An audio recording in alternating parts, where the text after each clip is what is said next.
إنا نحن نزلنا الذكر وإنا له لحافظون. السلام علیکم.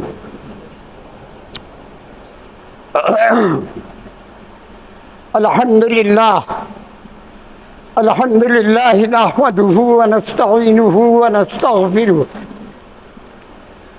ونؤمن به ونتوکل علیہ ونعوذ باللہ من شرور انفسنا ومن سیئات اعمالنا من يهده الله فلا مضل له ومن يضلله فلا هادي له ونشهد أن محمدا عبده ورسوله صلى الله عليه وعلى آله وأصحابه وسلم كثيرا كثيرا.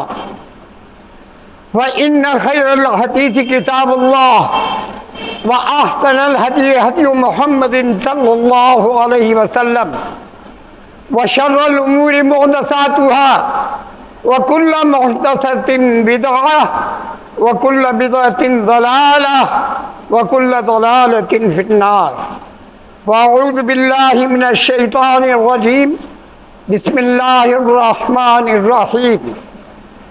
وعلم آدم الأسماء كلها ثم عرضهم على الملائكة فقال أنبئوني بأسماء هؤلاء إن كنتم صادقين. قالوا سبحانك لا علم لنا إلا ما علمتنا إنك أنت العليم الحكيم. حضرات، اس سے پہلے جو میں نے محاضرہ آپ کے سامنے پیش کیا تھا وہ مدرس اور اس کا منصب تدریس، یہ موضوع تھا اس کا. اب میں یہ چاہتا ہوں کہ مدرس اور منصب تدریس کے تعلق سے جو کچھ باتیں عرض کی جا چکی ہیں اسی سلسلے کو قائم رکھتے ہوئے میں نے یہ سوچا کہ اس محاضرے کا موضوع میں علم کے متعلق کچھ باتیں آپ کے سامنے عرض کر دوں حدیث و قرآن کی روشنی میں. قرآن پاک کی آیت آپ نے سنی جو فرشتوں سے مخاطب ہو کر پہلے انسان کے متعلق اللہ تعالیٰ نے ان کے روبرو ان سے کہا تھا، اور یہ جواب تھا اس بات کا جو اللہ تعالیٰ نے آدم علیہ السلام کو پیدا کرنے کے بعد اور گویا کہ انسانوں کا سلسلہ قائم کرنے کے ارادے سے اور فرشتوں کے سامنے اللہ تعالیٰ نے یہ کہا کہ میں انی جاعل فی الارض خلیفہ، میں دنیا میں ایک خلیفہ جانتے ہیں آپ، خلیفۃ وہ خلفہ یخلف خلفت سے آتا ہے جس کے معنی آتے ہیں بعد میں آنا، پیچھے آنا، نیابت کرنا، قائم مقام ہونا. مختلف الفاظ میں آپ چاہے جیسے اس کو ادا کر دیں. اور اسی سے آتا ہے خلف اور خلف. خلف کے معنی آتے ہیں ناخلف، یعنی برا نائب، اور خلف کے معنی آتے ہیں اچھا نائب. اب برا نائب کیوں، کیسے؟ میں نے کہا آپ کے سامنے اللہ تعالیٰ نے جب اس بات کو واضح کیا کہ دنیا میں رہ کر کے کون سے لوگ کامیاب ہیں اور ان کون سے اعمال اللہ تعالیٰ کے نزدیک مقبول ہیں، تو ان میں ایسے لوگ بھی تھے جو نامقبول تھے، تو ان کے تعلق سے اللہ تعالیٰ نے کہا فَخَلَفَ مِن بَعْدِهِمْ خَلْفٌ أَضَاعُوا الصَّلَاةَ وَاتَّبَعُوا الشَّهَوَاتِ، اور ان کے بعد ایسے برے نائب آئے جنہوں نے نمازوں کو ضائع کیا اور اپنی خواہشات نفسانی کی پیروی کی۔ معلوم ہوا کہ خلیفہ خلفن و خلفن میں ایک ذرا سے حرکت کی وجہ سے کتنا فرق پیدا ہو جاتا ہے، اور علمی طور پر یہی چیز سیکھنے کی ہوتی ہے۔ اور یہ چیزیں کس سے آتی ہیں؟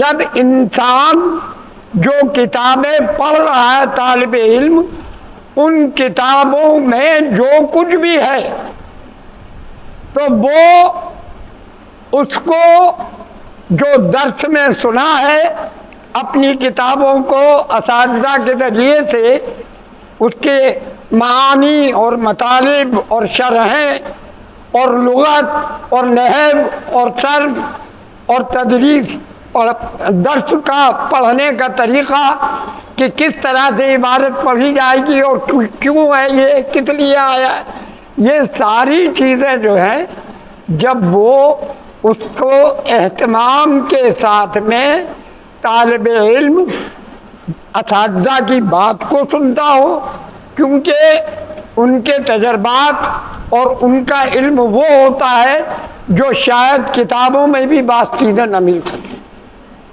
ان کے تجربات ہوتے ہیں اور وہ برابر کتابوں کے مطالعے کرتے رہتے ہیں۔ اس لیے جو ہے دو چیزیں طالب علم کے لیے بہت ضروری ہیں۔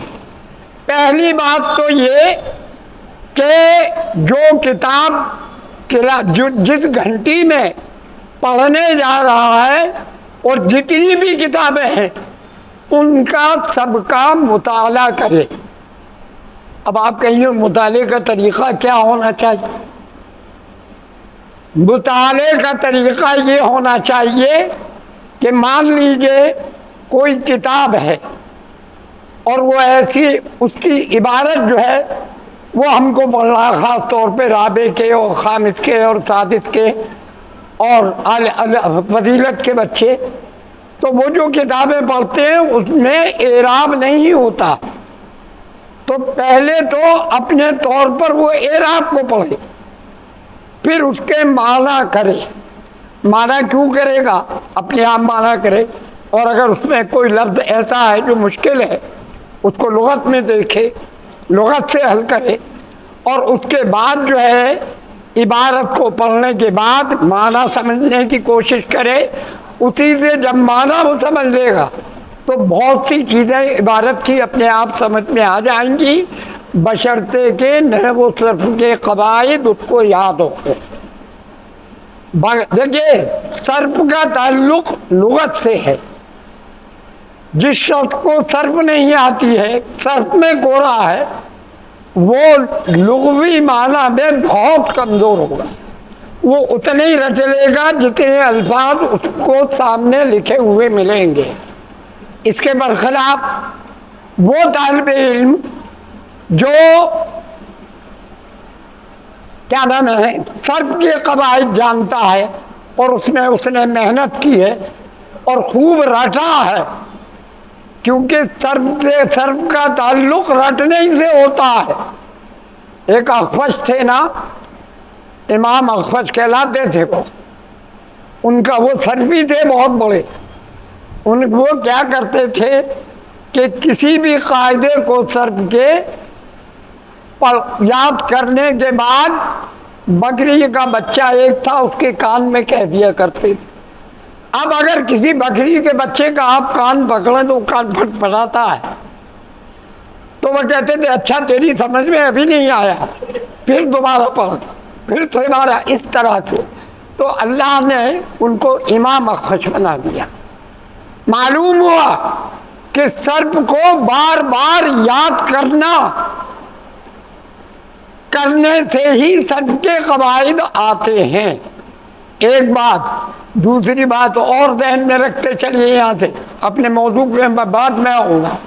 اب آج جو ہے وہ آپ ہی کی طرف خطاب زیادہ اپنے آپ ہو گیا، اللہ کی مرضی تھی. تو میں عرض کر رہا تھا آپ سے کہ صرف کے قواعد یاد کرنے کے بعد اس کو جو ہے اجرا کرنا اس کا کیسے ہوتا ہے. اول تو طلباء کو صرف کے قواعد یاد نہیں رہتے، اس لیے یہ محنت نہیں کرتے اس میں. وہ جو امام اخفش نے کیا تھا اس کا ایک خاک کے برابر بھی اگر ہو جائے، ذرے کے برابر بھی اگر ہو جائے تو صرف کے قواعد یاد ہو سکتے ہیں. اور جب صرف کے قواعد یاد ہوں گے تو لغت میں جو ہے مان لیجئے ایک مادے کے معنی آپ کو معلوم ہے. مثال کے طور پر میں کہتا ہوں اخذا، اخذا کے معنی لینا پکڑنا. اتخاذ کے معنی بھی لینا اور پکڑنا. باب اختیار میں گیا، اس کو کیا کہتے ہیں؟ مشابہت مجرد. جو مجرد میں معنی ہے وہی معنی اس میں آئے. اور بعد لغت میں ایسا ہوتا ہے صرفی قواعد کے اعتبار سے کہ آپ نے مثال کے طور پہ صاد، سین، طا اور دال دو الگ الگ باب سے ماخذ سے. مثال کے طور پہ فا کلمے میں اگر صاد اگر دال ہے تو اب تائے افتعال آپ کو نظر نہیں آئے گی. وجہ کیا ہے؟ وجہ یہ ہے کہ جب یہ فا کلمے میں یہ دونوں حرف ہوں گے تو تائے افتعال جو ہے وہ دال سے بدل جائے گی. زال ادکر یدکر ادکارن. تو آپ کو جب یہ معلوم قاعدہ یاد ہے تو آپ یہ سمجھ لیں گے ادکرہ جب سامنے آئے گا کہ یہ تو وہی ذکرن سے مشتق ہے، ذکرن کا ہے یہ جو باب افعال میں آیا ہے، افتعال میں آیا ہے. اسی طرح سے دیکھیے ایک چیز ہوتی ہے کہ مجرد میں تو آیا ہے وہ تادیہ. تادیہ کسے کہتے ہیں؟ آپ لوگ جانتے ہوں گے بھائی، اتنا تو بالکل ابتدائی چیزیں ہیں یہ. تادیہ کے معنی آتے ہیں، یہ باب کے اعتبار سے تادیہ کہتے ہیں لازم کو متعدی بنا دینا. اور متعدی اگر ہے تو اگر اس کا ایک مفعول آ رہا ہے تو جب افعال میں آئے گا تو کتنے مفعول آئیں گے؟ دو مفعول اس کے آ جائیں گے. اور اگر دو آتے ہیں مثال کے طور پہ علیما ہے، علیما کے معنی جاننا، تو یہ جو ہے اس کا مفعول آتا ہے اور دو مفعول آتے ہیں اس کے. تو اب اس میں علمت طالبہ کتابا آخر کیا ہو گیا؟ طالب علم کو سکھائی، علم دیا ایک دوسری کتاب کا. کیا ہو گیا؟ 12. تو یہ مطلب ہے تادیہ کے معنی آتے ہیں لازم کو متعدی بنانا، متعدی کو تو اچھا. اسی طرح سے اشتقاق ہیں، مشتقات جتنے ہیں. اب آپ سے اگر میں پوچھوں کہ شبہ فعل کسے کہتے ہیں تو کتنے طلبہ کو یاد ہوگا کہ شبہ فعل کسے کہا جاتا؟ بتائیے شبہ فعل کسے کہتے ہیں؟ 5 چیزیں ہوتی ہیں شبہ فعل. یہی کہہ رہے تھے آپ؟ 5 چیزیں ہوتی ہیں، 5 مشتقات: اسم فاعل، اسم مفعول، صفت مشبہ، اسم مبالغہ اور اسم مبالغہ. یہ چیزیں جو ہیں یہ 5 ہوتی ہیں جو فعل جیسا عمل کرتی ہیں، اس لیے ان کو کیا کہتے ہیں؟ شبہ فعل. بالکل فعل جیسا عمل ہے ان کا. بہت سے قواعد میں آتا ہے نائب کے جس سے پہلے کوئی فعل ہو یا شبہ فعل ہو، جس کے بعد کوئی شبہ فعل ہو، شبہ فعل ہو، وہ کیا ہے سب ایک بات۔ دوسری بات یہ ہے کہ آپ نے وہ پڑھی ہے یہ علم التصریف نہیں، شذلہ احمد الحملاوی کی شذلہ، تو اس میں کیا ہے؟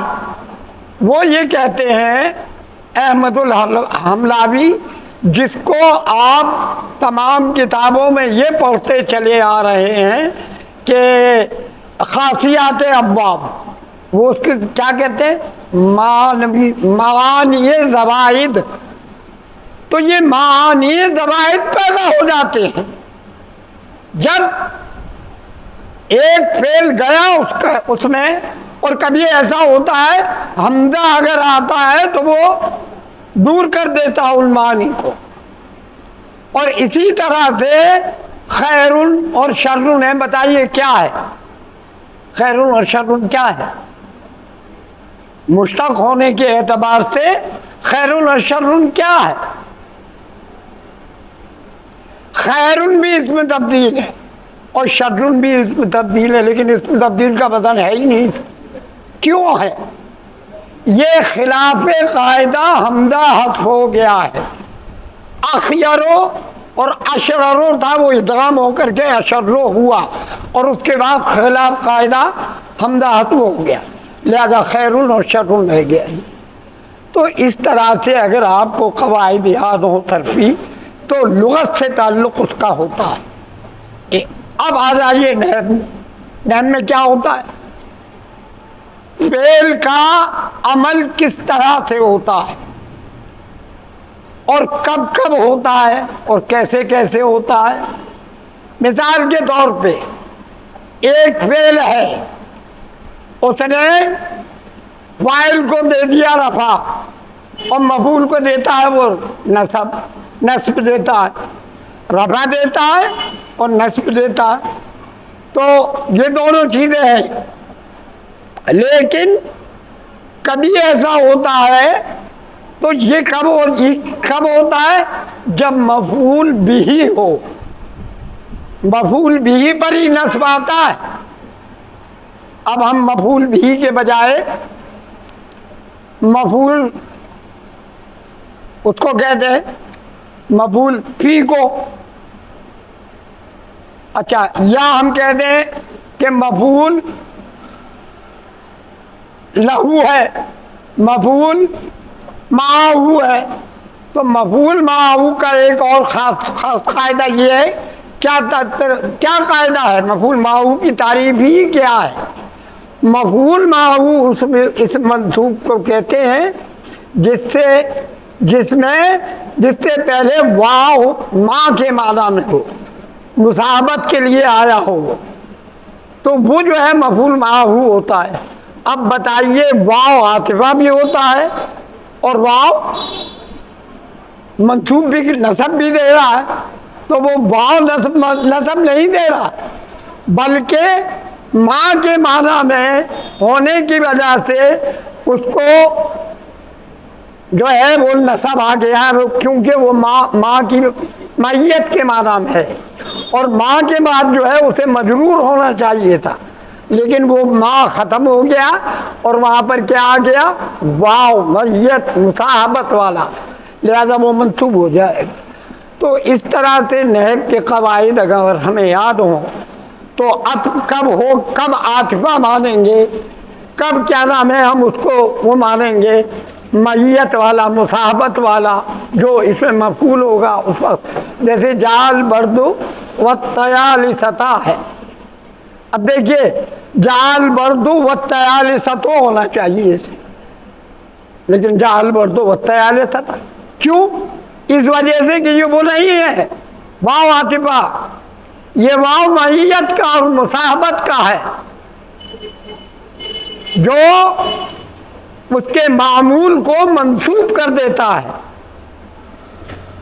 فعل کے معمول کو منسوب بنا دیتا ہے جب بھی ہے تو یہ قواعد جو اگر آپ کو یاد ہیں تو بتائیے عبارت میں غلطی کے ہونے کے امکانات بہت حد تک کم ہو جاتے ہیں، اور لغت کے ایک اگر ماخذ معلوم ہے تو اس سے بہت سے اشتقاق ہو جاتے ہیں، اسم فاعل، اسم مفعول، صفت مشبہ، اسم مبالغہ تمام ہو جاتے ہیں۔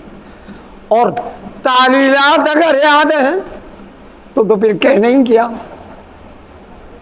ایک بچی پڑھانے کے لیے میرٹھ میں آئی تو مولانا سلیمان صاحب میرٹھی اس کے سب کچھ تھے، بانی بابانی ناظم فلانا ڈھکانا سب وہی تھے، انہی کا تھا وہ ادارہ۔ تو انہوں نے کہا مولانا اس بچی کو ہمیں لینا نہیں ہے، آپ اس سے ایسے سوال کریں یہ جواب نہ دے پائے، ہمیں لینا نہیں ہے۔ یہ کیا بات ہوئی، یہ تو ظلم ہوگا اس کے ساتھ میں، یہ آپ کیا کرے مولانا آپ جو میں کہہ رہا ہوں وہ کریے۔ اب بھائی وہ سب کچھ وہی تھے، میں نے کہا ٹھیک ہے بھائی۔ تو ہم نے اس سے پوچھا شد لفظ کا سوال، اس سے میں نے یہ پوچھا یہ بتاؤ کہ یہ جو ہے مسلمیہ کیوں آیا ہے؟ آپ نے ہدایت النحب پڑھی ہے؟ ہدایت النحب کے بغیر کیا نام ہے شرح صدور النحب پڑھائی نہیں جاتی، پہلے یہ ہوتی ہے۔ تو بتائیے یہ مسلمیہ کیوں ہے؟ بیچاری نہیں بتا پائی ہے۔ ہاں شذور الذہب پڑھائی جاتی، لیکن شذور الذہب بغیر کس کے میں نے کہا ہدایت النحب کے بغیر نہیں پڑھائی جائے گی، یہ کہا تھا میں نے۔ تو ہدایت النحب میں بھی آپ نے قاعدہ پڑھا اور پھر اس میں بھی پڑھیں گے آپ شرح صدور الذہب میں۔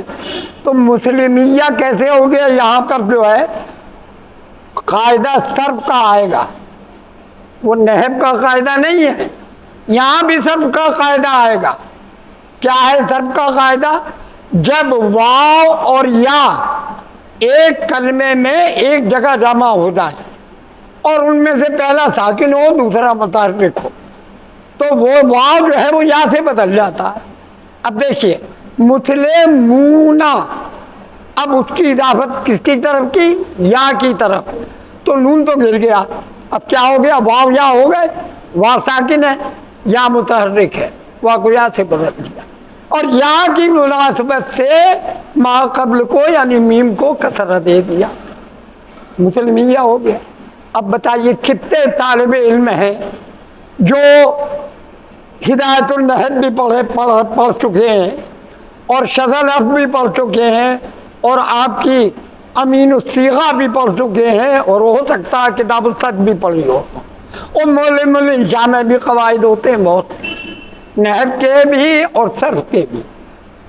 اتنا سارا جو نصاب یہاں کے ذمہ داروں نے رکھا ہے تو بے فائدہ نہیں ہے۔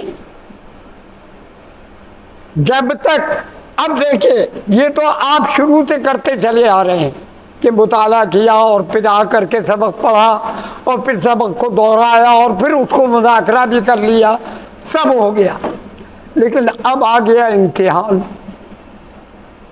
تو اب امتحان میں تو وہی ہے تھا کہ وہ واعظ جو گئے حشر میں تو اعمال ندارت، واعظ جو گئے حشر میں اعمال ندارت، جس مال کے تاجر تھے وہی مال ندارت۔ آپ امتحان میں آئے ہیں لیکن وہ مال نہیں ہے آپ کے پاس، اعمال نہیں، قواعد نہیں، آپ کتابوں کو یاد نہیں کیا۔ اگر شروع سے آدمی سبق یاد کرتا رہے اور مطالعہ کرتا رہے اور مذاکرہ کرتا رہے، ہم لوگ پڑھتے تھے تو نمازوں کے اعتبار سے کہ اس نماز کے بعد یہ کتابیں مذاکرہ یہ تب وہ کام چلتا تھا، تب یاد ہو پاتی تھی، ایسے نہیں ہو جاتی ہے یار، اس میں محنت کرنا پڑتی، مذاکرہ مطالعہ سبق کو دھیان سے سننا یہ بھی ایک بات ہے، آداب صف یعنی درجے کے آداب کو ملحوظ رکھنا کہ باتیں نہیں کرنا ہے آپس میں. اب بچوں کا ہوتا کیا ہے کہ وہ باتیں کر رہے ہیں اور ان کو آنکھیں دکھائی تو وہ کہتے ہیں صاحب ہم وہ پوچھ رہا تھا ہم سے بتا رہے تھے. اور برابر کہا جاتا کہ دیکھو پوچھے گا جس سے پوچھنا ہم سے پوچھو، آپس میں مت پوچھو. یہ خاموشی کے ساتھ میں، دھیان کے ساتھ میں استاد کی بات کو سننا، اور اس کے بعد کتاب کی جو شرح وہ کرتے ہیں اور مطالب بتاتے ہیں. آپ مثال کے طور پہ حدیث کی کون سی کتابیں پڑھتے ہیں؟ کچھ تو پڑھتے ہیں، بلوغ المرام، مشکات، ترمذی اور آپ کا مسلم، بخاری، جو بھی کتابیں ہیں حدیث کی وہ یہاں اللہ کے فضل سے پڑھائی جاتی ہیں. اب بتائیے اگر ایک منکر حدیث آپ کے پاس آ جائے اور وہ یہ کہے کہ دیکھیے ایک حدیث میں آیا ہے کہ آدمی اگر سوعتین پہ ہاتھ لگا دے تو وضو ٹوٹ جائے گا اس کا، اور آیا آپ نے. اچھا، اور دوسری حدیث میں یہ ہے کہ نہیں ٹوٹے گا، اور آپ جو ہے اسی پہ عمل کرتے ہیں. حالانکہ حدیث میں تطبیق ہونی چاہیے. کیسے تطبیق ہوگی؟ کیا کیا جائے گا؟ اس میں کیا یہ جائے گا کہ ایک حدیث جو پہلی جس سے یہ ثابت ہو رہا ہے کہ وضو ٹوٹ جاتا ہے وہ بغیر حائل کی ہے، اور دوسری حدیث جس میں یہ ہے کہ وضو نہیں ٹوٹتا ہے تو وہ حائل سے ہے، کپڑے پہنے ہو، اور وہ گیا غسل خانے میں اور وہ کہہ رہا کہ چلو ایک لنگی سے کام ہمارا چل جائے گا، نہا لیں تو بدن کو ملے گا تو اس کا ہاتھ جا سکتا ہے، تو وہ جو ہے اس سے وضو ٹوٹ جائے گا. اور اگر حائل ہے تو نہیں ٹوٹے گا. یہی اہل حدیث میں اور احناف میں فرق ہے کہ وہ حدیث کو تطبیق منطبق کرتے ہیں اس کو کہ کس چیز کے لیے ہے. تو یہ چیزیں جو ہے سیکھنا چاہیے. اس کو کہتے ہیں تطبیق بین الاحادیث یا تطبیق بین الحدیثین. بظاہر معلوم ہو رہا کہ ان دونوں میں اختلاف ہے، تضاد ہے، اپوزٹ ہے ایک دوسرے کے، لیکن حقیقت میں وہ نہیں ہوتا. جیسے ابھی ایک مسئلہ میں نے آپ کو بتایا دو حدیثوں کے درمیان کا، سامنے یہ ہے.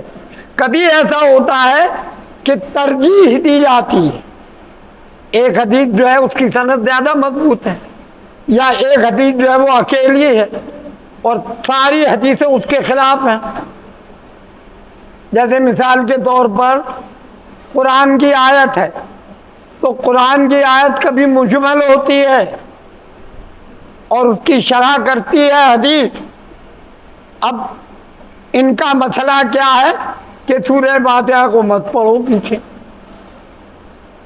وہ کیا ہے مولانا کہ قرآن کی آیت کیا ہے؟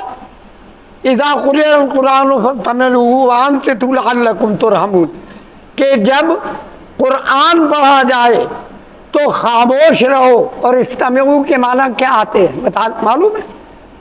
سمع میں اور استماع میں کیا فرق ہے؟ یہی میں عرض کر رہا تھا آپ سے کہ یہ جو ہے نا صرف، اس سے یہ بات آتی ہے کہ لغت کیا ہے، لغت سے اس کا تعلق ہے. استماع کے معنی آتے ہیں غور سے سننا، کان لگانا، اور سماع کے معنی سننا، اور اسماع کے معنی سنانا. یہ تو اب وہ یہ کہتے ہیں کہ اذا قرئ القرآن فاستمعوا له وانصتوا لعلکم ترحمون،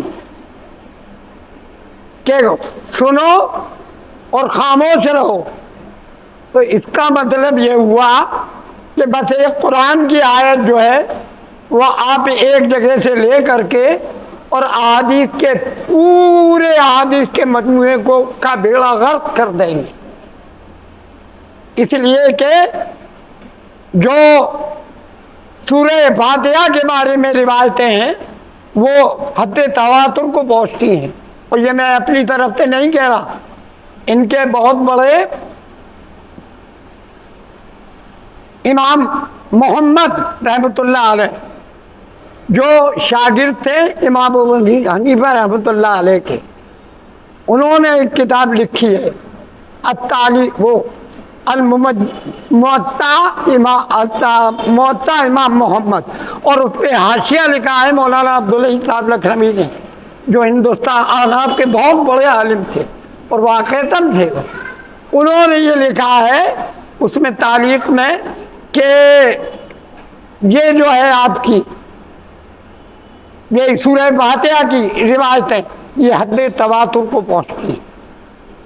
تو جو چیز حد تواتر کو پہنچتی ہو، وہ کہتے کیا ہے کہ یہ جو ہے نا قرآن کی آیت، اس سے عقیدہ بھی ثابت ہوتا ہے، اور جو بھی اس میں جو اس کے خلاف آئے گا وہ تو تم خلاف حدیث کو خلاف کر رہے ہو، اس کو سمجھنے مجمل کہہ کر کے تم اس کی شرح نہیں کہہ سکتے۔ تو یہ چیزیں جو ہیں ساری یہ یاد ہونا چاہیے۔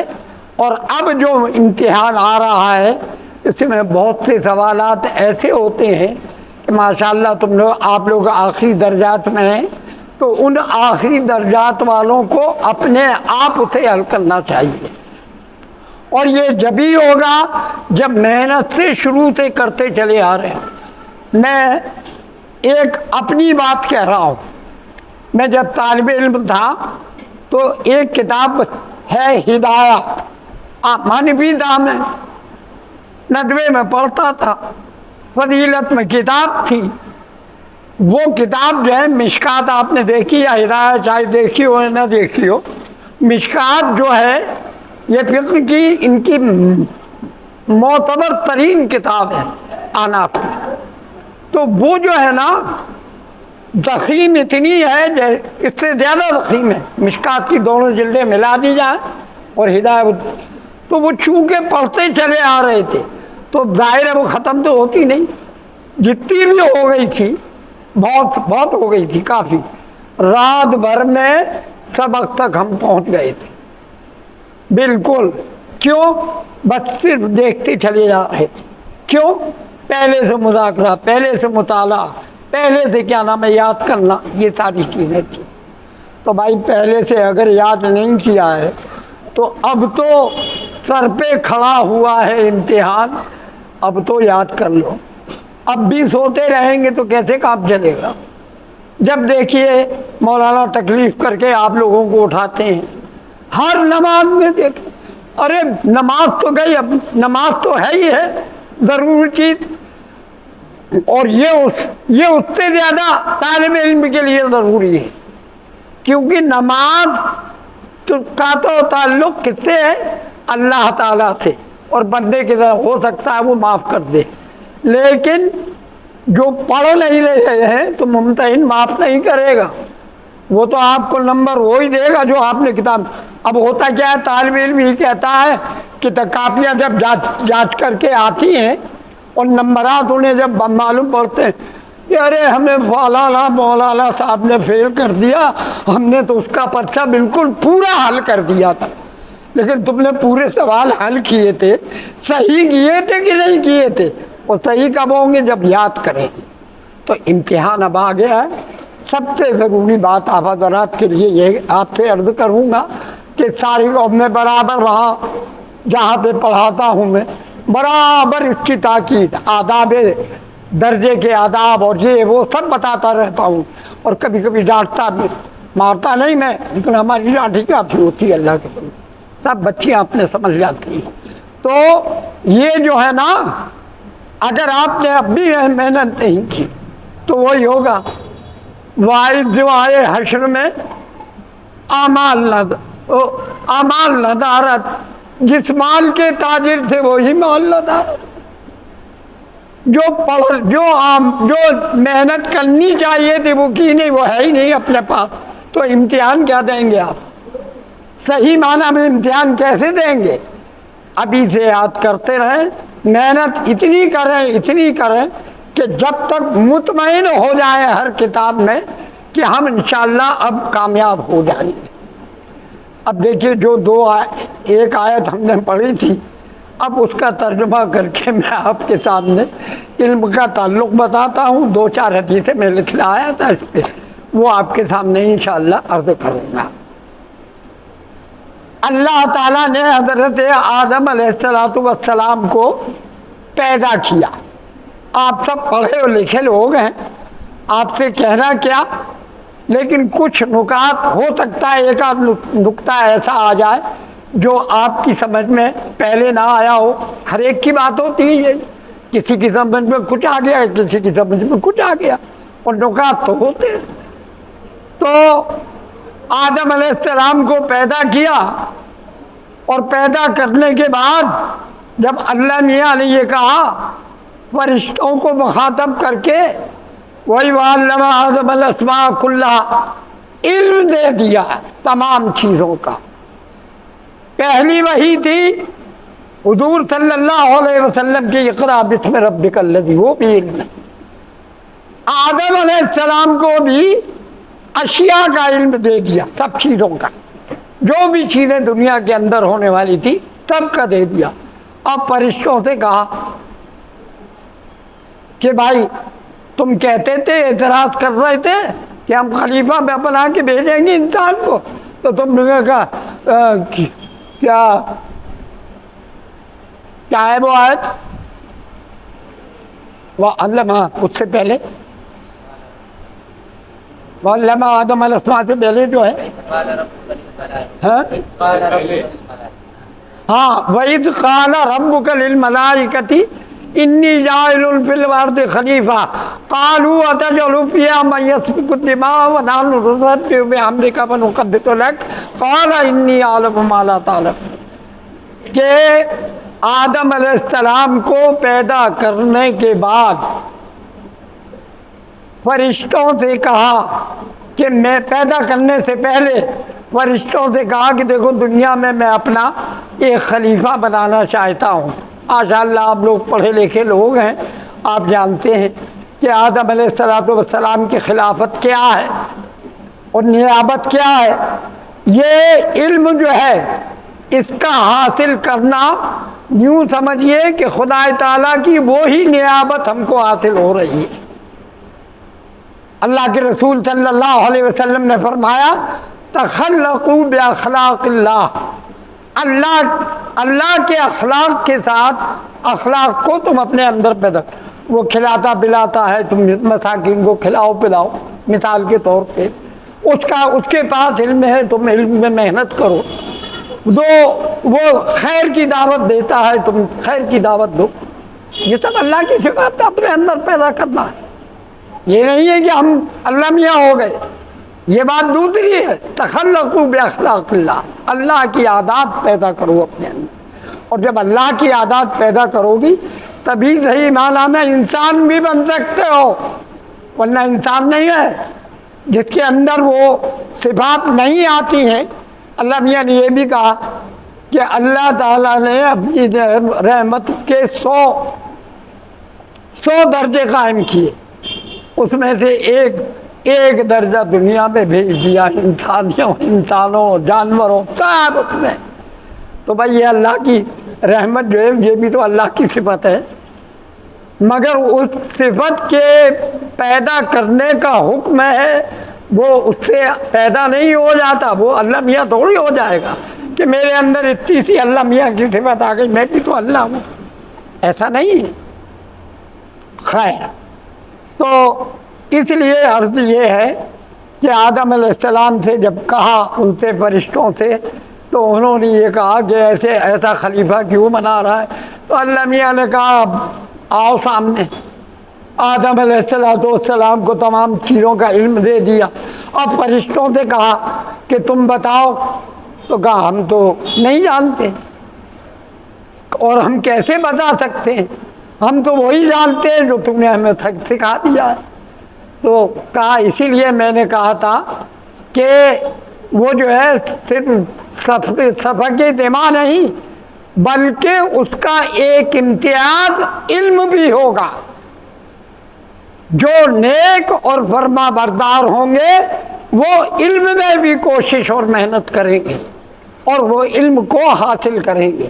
تو سب سے پہلے وہی علم کو بتاتی ہے، اور سب سے پہلے انسان کو بھی اللہ تعالیٰ نے علم ہی سے نوازا تھا۔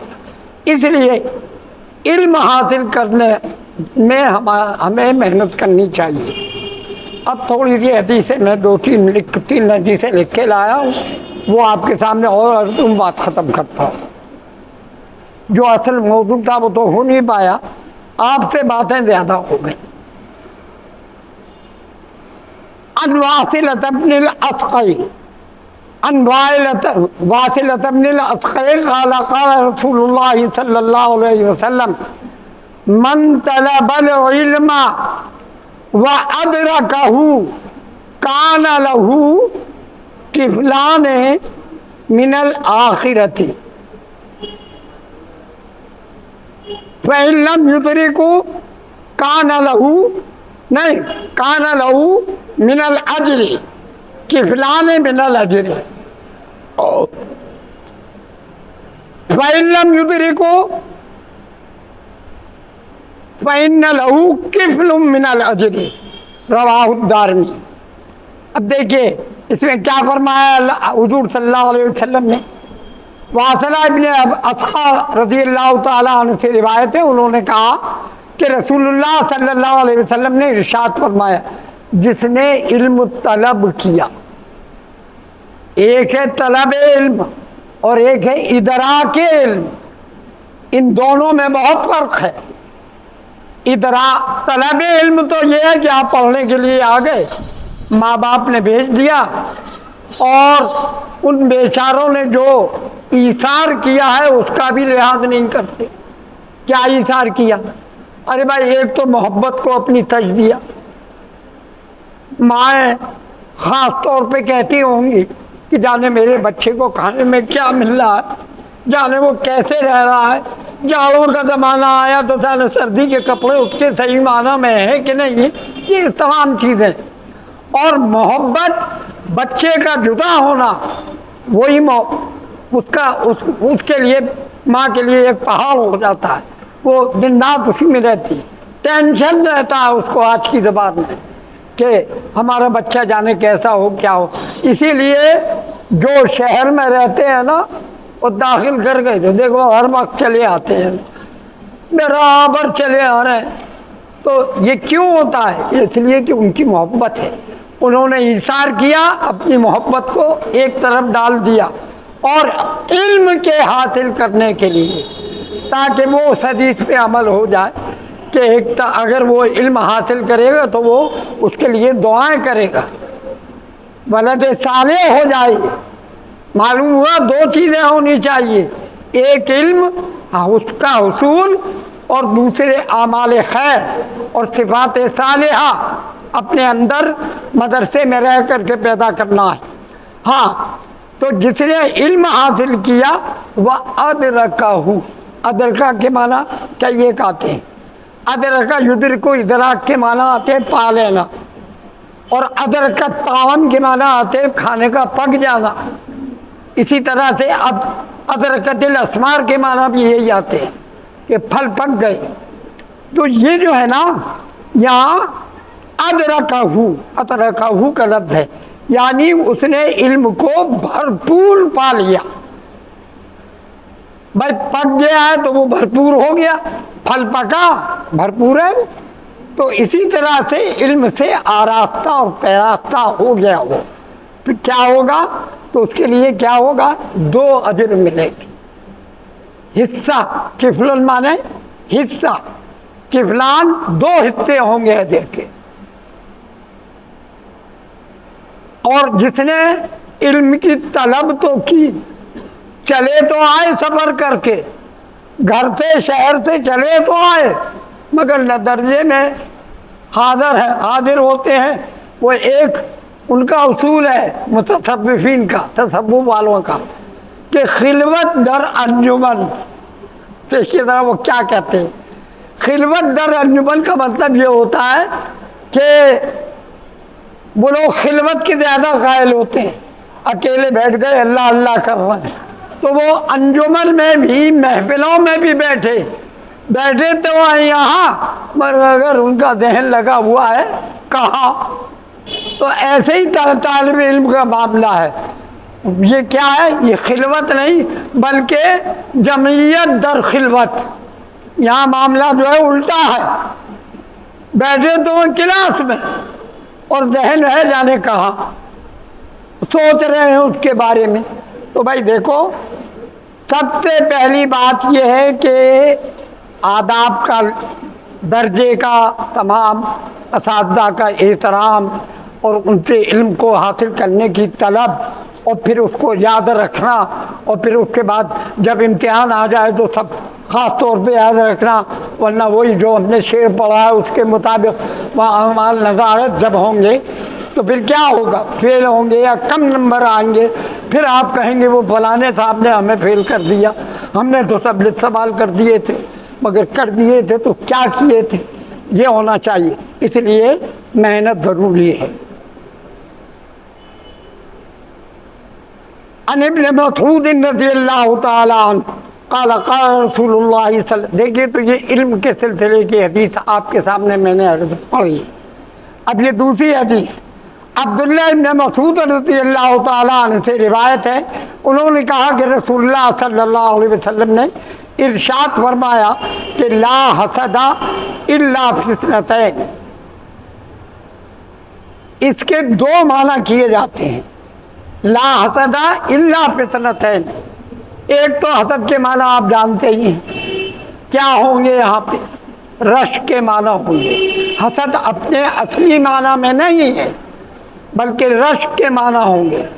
تو رشک میں کیا ہوتا ہے اور حسد میں کیا ہوتا ہے وہ آپ جانتے ہیں. آپ نے پڑھی ہوگی، حدیث بھی پڑھی ہوگی اور وہ معلوم ہو گیا، لیکن میں عرض کیے دے رہا ہوں بہت مختصر. رشک میں ہوتا یہ ہے کہ کسی انسان کو بہت زیادہ نعمتیں میسر ہیں، اللہ تعالیٰ نے اس کے پاس حسن و جمال بھی ہے، صحت بھی ہے، پیسہ بھی ہے، جائیدادیں بھی ہیں، بینک بیلنس، ساری چیزیں حاصل ہیں.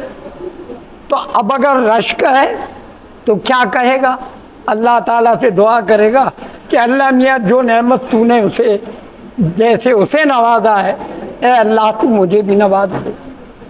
اچھا، اور اگر حسد ہوگا تو حسد اصل معنی میں ہوگا اپنے، تو کیا ہوگا کہ وہ یہ کہے گا کہ اللہ میاں اس سے وہ یہ تمنا کرے گا کہ اس سے یہ نعمتیں چھن جائے اور مجھے مل جائے.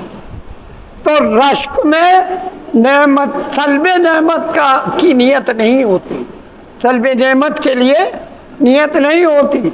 اور رشک اس میں حسد میں سلب نعمت کی نیت ہوتی، اس سے سب چھن جائے. حسد میں جلن جس کو اردو میں کہتے ہیں وہ ہوتی، جلتا ہے آدمی. اچھا، اور دوسرے معنی کیا ہو سکتے؟ لا حسد، اگر حسد جائز ہوتا تو ان دو چیزوں میں ہوتا. اصل معنی میں اگر لیں گے تو اس میں یہ کہا جائے گا. اور یہ کیوں کہا جائے گا؟ اللہ کے رسول صلی اللہ علیہ وسلم نے بھی اس طرح احادیث مبارکہ میں آپ کے اقوال آتے ہیں. جیسے ایک مثال دے رہا ہوں، لولا ان اشق علی امتی، اگر میں اپنی امت کو مشقت میں نہ ڈالتا، اگر ایسا ہوتا تو اگر جائز ہوتا تو یہ ہوتا. اسی طرح سے آیا ہے کہ گھوڑے میں جو ہے وہ نحوست ہے، عورت میں نحوست ہے، تو وہاں یہی تو مانا ہوں گے سب میں کہ اگر ہوتی نحوست تو ان میں ہوتی، کیونکہ گھوڑے میں بہت سے عادات و قضائل ایسے ہوتے ہیں کہ اس سے پریشانی ہوتی ہے انسان کو. عورت میں بہت سی باتیں ایسے ہوتی ہیں کہ شوہر اور کیا نام ہے سماج وہ اس میں پریشانیاں آتی ہیں. اس لیے جو ہے یہ نحوست کے معنی جو ہے وہ وہاں اصل نحوست نہیں ہے، بلکہ اگر ہوتی جائز ہوتی تو اگر ہوتی تو ان میں ہوتی. اچھا، لا حسد الا فی اثنتین، فی حسد یہ دو ہی میں ہے. ایک وہ جو مالا تھا کیا ہو، عبارت تو پڑھنا نہیں ہے، اور وہ اس کو جو ہے وقف کر دے. علی ہلاکتی ہی کا لفظ آیا کہ کیا کرے وہ؟ فَسَلَّطَ عَلَىٰ ہلاکتی. سلط یسلطو کے معنی آتے ہیں مسلط کر دینا، یعنی بس وہ سارا کا سارا وہیں پہ گیا. سارا کا سارا اس کے خرچ ہونے کا ایک ہی راستہ، دین کا راستہ، اللہ کے لیے وہ خرچ کر دیتا. فَسَلَّطَهُ عَلَىٰ ہلاکتہ کا مطلب یہ کہ اس نے وقف کر دیا اللہ کے لیے، فی الحق، حق کے راستے کے لیے. اور ایک وہ جس کو اللہ تعالیٰ نے حکمت دی، وَهُوَ